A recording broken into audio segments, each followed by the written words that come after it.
Darat pun ada, di laut pun ada. Dan kalau ada sambutan di laut, sudah pasti perlukan teknologi yang bakal kita bincangkan ini, iaitu bantuan ataupun World Marine Aids to Navigation Day atau alat bantuan navigasi di laut yang bakal kita bincangkan nanti dalam segmen seterusnya. Okey, jadi kita ingin berbicara lebih lanjut berkaitan dengan perkara ini, iaitu ataupun sambutan Watan Day 2022 bersama dengan tetamu kita pada waktu ini, Kapten Abdul Samad Syed Osman yang merupakan Timbalan Ketua Pengarah Operasi Jabatan Laut Malaysia. Assalamualaikum, selamat pagi. Waalaikumsalam, Hani. Ya. Selamat pagi, Darren. Terima kasih kerana bersama kami, Kapten. Apakah yang dimaksudkan dengan aids to navigation? Aids to navigation adalah alat bantuan pelayaran digunakan oleh nakoda-nakoda kapal, mengemudi kapal masuk ke dalam pelabuhan-pelabuhan ataupun kawasan coastal area kita lah. Jadi dia kira alat pandu arah untuk kapal-kapal di laut memasuki pelabuhan dan juga mana-mana destinasi di suatu negara. Dan sambutannya tahun ini bertumpu di satu kawasan yang bersejarah juga. Ya. Memang saya berbanggalah kalau disebut saja tempat ni sebab memang tempat asal saya lah. Tempat asal lah. Cornwallis Penang ni dia memang sinonim lah dengan pusat pelancongan, makanan dia dekat padang kota tu. Mengapa ia menjadi tumpuan untuk sambutan World AIDS Navigation Day? Sebagaimana Tara juga, saya pun orang Pulau Pinang lah. Jadi kita memang seronok lah dengar kalau Fort Cornwallis ni daripada kecil kita dah pergi pada kota lama, di hujung sebelah kanan ada satu fort ataupun lighthouse lah. Dan kenapa kita memilih Fort Cornwallis ni? Fort Cornwallis adalah rumah api yang kedua tertua di Malaysia. Dibina pada tahun 1882. Fort Cornwallis ini dia unik, dia very unik kerana dia dibina di atas, dia ada kapal layar, macam layar di atas bangunan tersebut, dan juga dia memberi pandu arah kepada kapal-kapal yang masuki pelabuhan Pulau Pinang. Okey, sangat menarik. Dan kita juga sambil berbicara, kita memberikan juga gambaran suasananya di lokasi. Bila masa sama juga di awal tadi, mana Kapten ada juga menyebut tentang alat bantuan pelayaran ataupun ABP tadi. Kita nak tahu juga alat bantuan pelayaran di Malaysia bagaimana perlu Kapten? Jabatan Laut adalah satu agensi di bawah Kementerian Pengangkutan bertanggungjawab membantu memastikan semua alat-alat pandu arah, alat-alat pelayaran untuk pelayaran ini diselenggara dan mematuhi standard-standard yang ditetapkan oleh International Association of Light Authority lah. Jadi kita memastikan semua rumah-rumah api dan juga boya-boya untuk tujuan navigasi kapal-kapal masuki semua pelabuhan-pelabuhan di seluruh Malaysia. Okey, baik, jadi itu dia. Dan difahamkan bagi hari, kita sebut yang benar hari Waton sedunia ataupun World Marine Aids to Navigation ni sebenarnya disambut pada 1 Julai, difahamkan Kapten. Kalau kita boleh kongsi lebih lanjut lagi berkaitan dengan sambutannya yang akan dilangsungkan nanti. Sambutan World Marine Aids to Navigation lebih dikenali sebagai Waton akan disambut pada 1 hari bulan Julai, dan kita mula sambut pada tahun 2006. Dan yalah, orang tertanya pasal tak sambut bulan Julai, sambut bulan Ogos. Dan kita bukan kita telah menyambut World Marine Aids Navigation ni di Bukit Segenting di Johor dan juga Tanjung Tuan.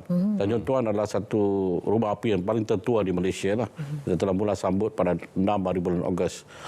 Oleh kerana kekangan-kekangan yang ada, kita terpaksa memilih untuk kita menyambut hari Marine Aids Dunia ni pada 13 Ogos ini di Fort Cornwallis. Kerana Fort Cornwallis satu bandara, satu tempat yang bersejarah. As Darren pun beritahu, tempat yang orang kata semua orang kalau kunjung ke Pulau Pinang, kalau tak pergi ke Fort Cornwallis adalah tidak sah lah. Jadi kita memilih tarikh tersebut kerana memastikan semua orang dapat mengunjungi Fort Cornwallis dan bersama-sama menjayakan sambutan Hari Waton sedunia lah. Kita bercakap tentang Fort Cornwallis yang merupakan antara lokasi rumah api tertua di Malaysia. Bagaimana pula dengan perkembangan teknologi, Kapten? Mungkin kita boleh bincangkan tentang alat-alat bantuan yang baru yang telah wujud dan juga teknologi yang terkini yang berkaitan dengan bantuan untuk nakoda-nakoda kapal. Dengan evolusi dunia dan evolusi teknologi maklumat sebenarnya, kita telah memperkasakan alat-alat bantuan pelayaran. Dahulunya kita menggunakan gas untuk menyalakan api. Dan sebelum itu menyalakan api, Saf. Nah, sekarang menggunakan solar panel untuk menghidupkan lampu-lampu. Di samping itu juga kita dia adalah salah satu negara yang mengawasi keselamatan pelayaran di Selat Melaka. Dan kita telah ada orang kata vessel traffic management system di mana kita akan detect kapal menggunakan radar-radar sepanjang perjalanan daripada di Selat Melaka, di mana kapal-kapal akan membuat laporan dan kita monitor ataupun kita secara berterusan memantau melalui skrin-skrin dan melalui maklumat daripada data daripada radar kita dapat, dan kita memastikan kapal-kapal itu melalui alur-alur yang telah ditentukan. Ini dipanggil Vessel Traffic Management System, BTS, yang berpusat di Pelabuhan Kelang, Pulau Pinang. Segala perkembangan yang berevolusi dan juga teknologi yang ada, adakah ini akan ditampilkan juga melalui hari tersebut kepada halayak yang akan datang nanti? Ya, kita memang bukakan kepada kita, kalau kira lokasi BTS atau Vessel Traffic itu berada di Pelabuhan Kelang, bukan di Pulau Pinang, dan kita juga terus mengalu-alukan orang ramai datang kepada walaupun di site di Fort Cornwallis, dan kita juga terbuka untuk pengunjung-pengunjung mengunjungi BTS Center kami di Pelabuhan Kelang. Okey, baik. Dan pastinya untuk sehari di Rumah Api Fort Cornwallis ini ada pelbagai aktiviti yang dilangsungkan, pastinya padat kerana ia berlangsung hanya hari itu saja. Jadi apa aktiviti serta program yang telah pun disediakan? Selain menghidangkan pasombo tempatan. Pasombo saya tak dapat jamin kerana waktu pagi kita akan celebrate. Dan kita adakan banyaklah aktiviti sepanjang hari terbuka tersebut. Salah satunya kita akan memberi pengiktirafan dan penghargaan kepada Lighthouse Keeper. Dulu dinamakan Lighthouse Keeper. Sekarang ini kita menafsirkan daripada sebagai pengurus rumah api. Kerana kita tidak ada lagi pengurus rumah api sekarang. Kerana dulu-dulunya memang kita ada pengurus rumah api. Sekarang kita menjaga rumah api secara automatik kerana dia punya solar panel everything. Jadi kita memberi pengiktiraf dan penghargaan kepada yang hanya tinggal 2 saja pengurus-pengurus rumah api. Di samping itu juga untuk memberiakan lagi kita mengadakan banyak pertandingan terbang melukis dan membuat kapal kertas. Pelbagai aktiviti lagi disediakan, dan kita juga ada bilik pameran. Bilik pameran di Fort Cornwallis itself, di bilik pameran mantan ketua pengarah kami, yang mempamerkan alat-alat bantuan pelayaran digunakan sejak kurun ke-19 sehingga sekarang lah. Jadi memberi pendedahan dan pengajaran kepada pengunjung-pengunjung ke Fort Cornwallis pada Hari Watan Kelab. Okey, baik. Jadi sebelum kita mengakhiri sesi kita untuk waktu ini, kita juga ingin kongsikan kepada anda, jangan lupa untuk sama-sama pergi ke Rumah Api pada hari 13 Ogos 2020 pada Sabtu ni di Georgetown, Pulau Pinang. Pastinya ada pelbagai aktiviti menarik yang akan dilaksanakan di situ. Dan apa yang Kapten ingin sampaikan kepada semua halayak, terutama bagi mereka yang memang berada dalam minat kecenderungan yang sama apabila bercakap tentang rumah api ini, dan juga mereka yang mungkin begitu asing dengan fungsi rumah api itu sendiri, kenapa mereka perlu hadir dan datang ke sini? Mungkin pesanan dan juga saranan kepada semua.